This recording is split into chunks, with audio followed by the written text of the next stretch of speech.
Je rénove moi-même un appartement avec l'objectif de faire 50 000 € de plus-value et dans cette série de vidéos, tu me suis dans toute l'avancée de ce projet. Et on a pété tout le plancher, regardez le résultat. Un petit peu lui apprendre la vie quoi, parce que le pauvre il va souffrir. Redonner vie un petit peu à ce petit arrière-cuisine très bizarre. Tout enlevé dans l'appartement, tu vas voir il est à poil à poil.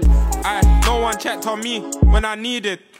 So I just stack my bread, stay in my bag and not in my feelings. Et cette semaine, en plus des travaux, je vais te faire voir comment prendre le contrat électrique le moins cher. Et surtout, si tu as prévu de faire une rénovation, reste bien jusqu'au bout parce que je vais te partager mes fichiers que j'utilise pour traquer toutes mes dépenses et toutes mes heures de travail afin de pouvoir tout simplement les améliorer. Les jours se suivent et se ressemblent. Encore un aller-retour à la déchetterie. On commence vraiment à s'approcher de la fin, honnêtement, sur les gravats, même si peut-être que je me rends pas compte. Et j'ai une bonne nouvelle puisque j'ai le vendeur qui vient de m'appeler et il m'a dit qu'il a envoyé quelqu'un cet après-midi pour péter le plancher qui est au-dessus, dont je vous avais parlé la semaine dernière, donc qui refaisait le plancher dans la semaine. Donc ça c'est plutôt cool parce que au moins je suis sûr que le plancher sera fait en temps et en heure et que moi je vais pas avancer dans mes travaux avec un vieux plancher au-dessus. J'ai hâte de te faire voir ce que ça va donner quand tout sera pété, je te filmerai ça. Je reviens de la déchetterie, la mission de ce matin ça va être de virer ce tableau de bord là et de boucher mon arrivée d'eau. L'objectif c'est de finir d'ouvrir le mur en colombage qui est dans le salon et aussi de péter les hauts au-dessus des portes qui mènent entre la cuisine et le salon. J'ai hâte que ce soit fait et je te ferai le résultat juste après. C'est bon, j'ai fait mon bouchon d'eau et j'ai viré mon panneau électrique. Je te montre d'abord mon bouchon d'eau. Alors en gros pour t'expliquer, ici j'ai les arrivées d'eau de l'immeuble tout simplement. Donc comme tu peux voir, ici on en a une où il y a une vanne et du coup ça me permet de boucher mon arrivée d'eau après. Et il y en a une autre qui monte comme ça et qui vient ici. Et cette arrivée d'eau là, j'ai pas de vanne. Donc il a fallu que je coupe le général, que je vienne mettre un bouchon pour pouvoir couper tout le reste. Donc parce qu'il me restait encore des tuyaux en cuivre. Dans l'appartement ici. Donc ça m'a permis de péter le mur. Et il restait encore quelques tuyaux ici. Du coup pour mon compteur électrique, j'ai rien découpé. J'ai juste tout enlevé et j'ai tout stocké là sans couper. Comme tu peux voir, c'est encore branché, il n'y a aucun fil qui a été débranché. Donc j'attends juste l'arrivée de mon père pour savoir ce que je peux couper, ce qu'il faut que je garde et qu'il me fasse un petit premier raccord électrique. Et du coup, faire ça, ça m'a permis de finir de casser ce mur ici. Les deux poutres qui étaient derrière étaient complètement cuites, donc elles sont par terre, je sais pas si tu peux les voir là, mais elles sont par terre ici et elles sont complètement mortes. Bon, de toute façon, c'est pas très grave, mais... voilà. Si tu vis pas dans une grotte, c'est-à-dire que si tu vis dans un appartement normal ou une maison normale, il y a de grandes chances que tu aies un contrat d'électricité. Et donc pour tous ceux qui doivent ouvrir un nouveau contrat parce qu'ils ont un nouvel appartement ou qui pensent qu'ils payent un peu trop cher, maintenant il existe des comparateurs d'énergie et des comparateurs d'abonnement, tout simplement un comparateur de prix comme pourrait le faire un Google Flight pour les vols. Et donc, tu vas pouvoir comparer tous ces contrats électriques et choisir le moins cher. L'électricité, c'est la même pour tout le monde. Il n'y a pas de différence de qualité. Enfin, si, il y a énergie verte ou non. Donc, ce que je t'invite à faire, si tu dois ouvrir ou si tu veux tout simplement comparer par rapport à combien tu dépenses à peu près aujourd'hui, tu peux aller sur des comparateurs. Il existe un comparateur qui est officiel, qui est fourni par la France. Et donc ici, tu viens rentrer tes informations. Je dispose d'un compteur Linky, oui. Je connais la puissance de mon compteur. Et là, tu vas venir mettre en fonction de ce que tu as déjà ou ce que tu as prévu de faire. Et si tu sais pas, donc là par exemple, la plupart des gens ça va être ça. Alors bon, on fait une base. Ma consommation, je connais ma consommation annuelle. Pour ceux qui ont déjà un contrat, qui veulent comparer par rapport à ce qu'ils payent aujourd'hui. Et si tu sais pas et que tu es en train d'ouvrir par exemple, là tu peux cliquer sur non, j'estime et tu vas venir rentrer toutes tes informations. Ils vont te dire à peu près le contrat qu'il faut que tu prennes et pareil, ils te font un comparatif pour que tu puisses prendre le moins cher. On est mardi soir, ça y est les gars viennent de partir. On a réussi à tout évacuer et on a pété tout le plancher. Regardez le résultat. Hop, et voilà. Ici, là, on est clairement dans l'appart du dessus, la partie de toit qui a été refaite. Et si on regarde bien comme ça, hop, on arrive sur, du coup, là, on est vraiment dans l'appart du dessus ici. Ici, on est sur le plancher du dessus, donc l'appart qui a été refait. Et pareil, ici, le plancher là. Donc, on a tout viré, il y avait toutes les solives en chaîne, une énorme couche de plâtre, tout ce que tu veux. Il y a eu énormément de gravats, c'était un petit peu la galère.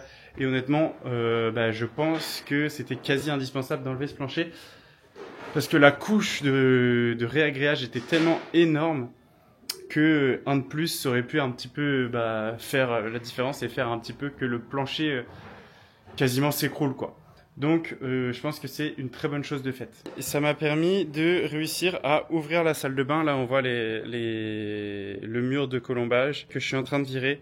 C'est un peu la galère parce qu'ils sont dans la dalle. Donc j'ai pas de tronçonneuse donc je peux pas trop les couper, mais je pense plutôt que je vais faire marteau-piqueur autour et réussir à les virer. Avec pour objectif d'en récupérer quelques-unes pour faire mon beau mur en colombage à côté. Comme je te disais hier, ils sont censés me refaire le plancher d'ici la fin de semaine. Donc après, je vais vraiment repartir avec un appart tout vide, tout propre. Et il y aura presque déjà plus qu'à poser les rails. D'ailleurs, j'étais en train de partir et je viens de penser que demain, il y a mon petit frère qui vient m'aider toute la journée.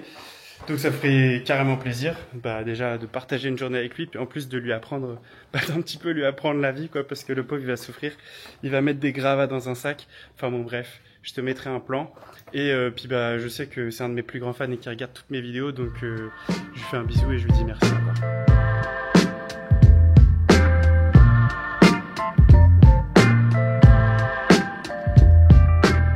Jeudi matin et la mission de ce matin ça va être d'essayer de redonner vie un petit peu à ce petit arrière-cuisine très bizarre, salle de bain, etc. Ce poteau là je ne peux pas l'enlever, par contre il y a de grandes chances que toute cette partie là je puisse la virer, donc c'est ce qu'on va voir. Là j'ai commencé à péter et je me suis dit que j'allais vous en informer puisque c'est très important, ce qui me permettrait quand même que si je récupère tout ça, ça me permettrait de gagner beaucoup de place, un petit mètre carré pour tout simplement faire une cuisine un peu plus sympa, un peu plus grande. C'est bon, j'ai pété le truc de l'arrière-cuisine, donc ça donne ça. Et en fait, il y a de grandes chances, faudrait que je vérifie mieux, mais il y a de grandes chances que ça, ce soit pas porteur du tout, donc que je puisse le virer pour agrandir la cuisine. Déformation professionnelle oblige, je traque toutes mes dépenses et toutes mes heures de travail, parce que tout ce qui se mesure s'améliore, je sais pas qui dit ça, mais en tout cas, je l'ai souvent entendu. Bref, je te fais voir du coup mon fichier Excel qui me permet de traquer toutes mes dépenses ici, comme tu peux le voir, et aussi tout mon temps de travail. Donc pour savoir sur quel truc j'ai mis le plus de temps, pour savoir aussi sur quel truc j'ai le plus dépensé. Parce que dis-toi bien une chose, c'est que à la fin, tu vois, moi je me crée un rapport qui va être comme ça. Si mon budget est représenté à 50% par exemple par une chose, ça veut dire qu'il va falloir que j'essaie de gagner au moins 5-10% là-dessus. Ce qui va me faire gagner beaucoup plus que de gagner 5-10% sur mes gants par exemple. Et pareil pour le temps que je vais consacrer à l'appartement. Là je vois qu'aujourd'hui j'ai 100% du temps qui a été consacré à la démolition.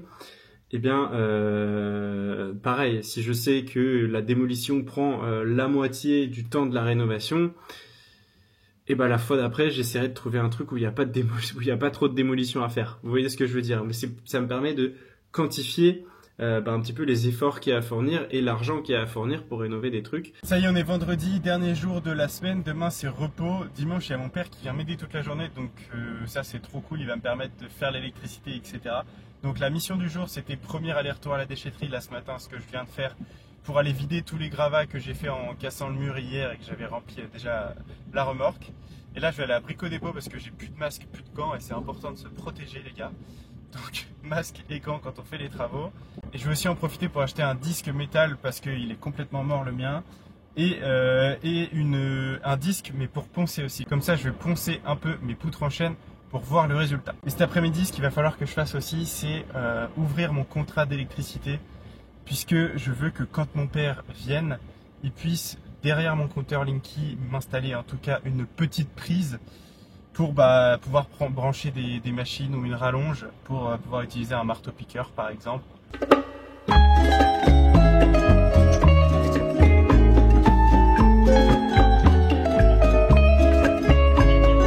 On se retrouve pour le débrief du vendredi soir. Tu vas pouvoir être fier de moi, cette semaine j'ai vraiment bien avancé, là on a quasiment tout enlevé dans l'appartement, tu vas voir il est à poil, il y a vraiment plus rien. Bref, je te montre. Alors, on rentre ici dans l'appartement. Ici, on a notre mur en colombage qu'on veut garder, donc il va falloir poncer encore les poutres, etc. Mais bon, bref, on n'en est pas là. Tout a été enlevé, tu vois, là, tout est vide. Là, il me reste, j'ai foutu mon établi là d'ailleurs. Ici, dans cette partie-là, il n'y a rien à virer, il n'y a plus qu'à virer la moquette et peut-être les sols. Donc ici, là où il y avait la cheminée et ici dans l'allée. peut-être que je vais virer les sols. Mais ça, on verra, ça fera du gravat, mais ce sera dans un second temps. Ensuite, on arrive dans la partie où on va faire la salle de bain et le toilette. Ah oui, d'ailleurs, tu peux voir, le plancher n'a pas encore été refait par les propriétaires. Mais là, imagine-toi que tu vas avoir un plancher exactement comme celui-ci. Pour la salle de bain et les toilettes qui vont se trouver par là, il faut encore que je vire toutes ces poutres-là que j'arrive pas à virer parce qu'elles sont prises dans le sol, elles sont prises dans la dalle. Donc il va falloir que je pète la dalle à coup de marteau-piqueur. Dans ce mur-là, pareil, tout a été enlevé. La seule chose qui me reste à casser, c'est ce bout de mur. Mais comme tu peux voir, en fait, ici, il est en soutien clairement, il est en soutien de la charpente. Hein. Donc, il va falloir que, dans un premier temps, j'étaye et que je vienne mettre un soutien. Donc, le soutien, je sais pas encore du tout ce que je vais mettre, soit des poutres en chêne pour continuer mon mur en colombage, soit un plot en béton, on verra. Bref, dernière chambre ici, donc la suite parentale. Là, toujours, ça n'a pas bougé en soi, il reste encore juste ce mur-là à ouvrir. Mais sinon, rien n'a changé ici, tout était déjà fait. Hop, là où ça a le plus changé, ça va être la cuisine. Hop, deux choses. Ici, j'ai pu ouvrir et il y a de grandes chances que ce soit pas porteur. Je vérifierai avec mon père dimanche, mais normalement ça, du coup, on va le couper. Et on remettra du coup tout à niveau parce que là, c'est un petit peu plus bas. On remettra tout à niveau pour faire une cuisine. Donc il y a de grandes chances aussi que ici, je sois obligé de casser le sol pour faire un réagréage. Et autre chose, là, les deux poutres là, je peux les virer. Par contre, celle-ci, elle est en soutien du plancher du dessus qu'on voit là derrière. Donc je vais pas pouvoir la virer. Et ça me fait un peu chier. Bon, celle-ci, bien sûr, je n'y touche pas puisqu'elle soutient celle-là. Mais du coup, ça va me faire perdre pas mal d'espace parce que je vais me retrouver sur ma route avec cette poutre-là et cette poutre-là. Ça va faire beau. Mais j'aurais bien aimé ne pas avoir celle-là au moins, quoi, pour pouvoir vraiment faire une cuisine un peu plus grande. Bref, c'est quasiment fini pour les gravats, donc ça fait vraiment plaisir. Ça fait quasiment... de toute façon, je te ferai un petit décompte des horaires. Mais je crois que ça fait 150 heures que je bosse. Donc ça, c'est la réalité de quand tu as un appartement au 2e étage et que tu es obligé de tout évacuer au sac à gravats parce que ta déchetterie, tu peux pas béner parce que de toute façon, pour descendre ici... Si tu peux pas béner, ça sert à rien de mettre dans une benne et de jeter tes gravats à ce truc. Donc il faut faire des sacs, que tu descends tous tes sacs à la poulie. Bref, c'était long. Mais c'est pas encore fini d'ailleurs. Mais on s'approche de la fin de l'évacuation. Donc bientôt on va arriver dans la reconstruction. C'est déjà la fin de la vidéo. Encore merci à toi d'avoir regardé jusqu'au bout. N'oublie pas de t'abonner, de laisser un like, un commentaire pour me donner de la force. Et je te fais confiance. À la semaine prochaine.